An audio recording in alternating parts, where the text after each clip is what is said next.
In 1971, an astronaut named Edgar Mitchell was on his way home from the moon. Through the small window, he watched the Earth, the whole Earth, hanging in black silence. And something in him broke open. He wept, not from fear, from a feeling he had no words for. In the decades since, hundreds of astronauts have described the same thing, a sudden, overwhelming shift in how they saw everything. It has a name now, the overview effect, and you don't need a rocket to understand why it might be the most important feeling a human can have. The writer Frank White gave it that name in the 1980s after interviewing dozens of people who had been to space. Their stories rhymed. From orbit, the Earth doesn't look like a map. It looks like a single living thing, blue, fragile, breathing. And the first thing that vanishes is borders. You cannot see them. The lines we argue and bleed over simply aren't there. One astronaut said it took a trip to space to realize the only thing worth protecting was the planet he'd left behind.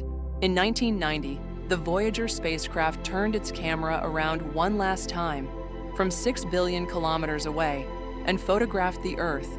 In that image, our entire world is a single pale blue dot, smaller than a pixel, suspended in a stray beam of sunlight. Carl Sagan looked at it and wrote, "Everyone you love, everyone you have ever heard of, every human being who ever lived out their life on that mote of dust. Every king, every war, every triumph and heartbreak, all of it on a fraction of a single dot." For a long time, this sounded like poetry. Now it's neuroscience. What the astronauts felt has a mechanism, and its name is awe. When you encounter something vast, something too big for your usual mental frame, your brain quiets the region tied to your sense of self. Researchers call the result the small self. Your ego shrinks, and in the space it leaves behind, something expands. Connection. People in a state of awe become more generous, more patient, more aware of others. The self gets smaller and the world gets bigger. This is the paradox at the heart of the overview effect.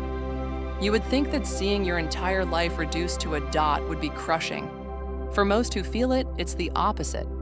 If nothing is cosmically permanent, not the deadline, not the grudge, not the thing you're ashamed of, then the weight you've been carrying was never as solid as it felt. Insignificance, it turns out, is not the same as meaninglessness. One says nothing matters. The other says something quieter. So you are free to choose what does. Here's the part that matters, because you are not going to orbit. Awe isn't only up there. It's the reason a mountain can silence you, why the ocean at night feels like standing at the edge of something, why a sky full of stars can make your problems feel strangely far away. Those are small doses of the same medicine, and you can seek them on purpose. Stand under something vast. Look up long enough to remember the scale you actually live inside. The overview effect is just awe, concentrated, and awe is available on an ordinary Tuesday.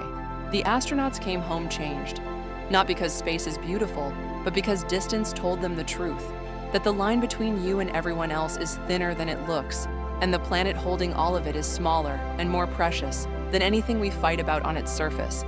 You don't have to leave the Earth to borrow that view. You only have to remember it's there, the pale blue dot with everyone you will ever love, still turning in the dark. So tonight, before you sleep, step outside, look up, and let yourself feel how small and how held you actually are.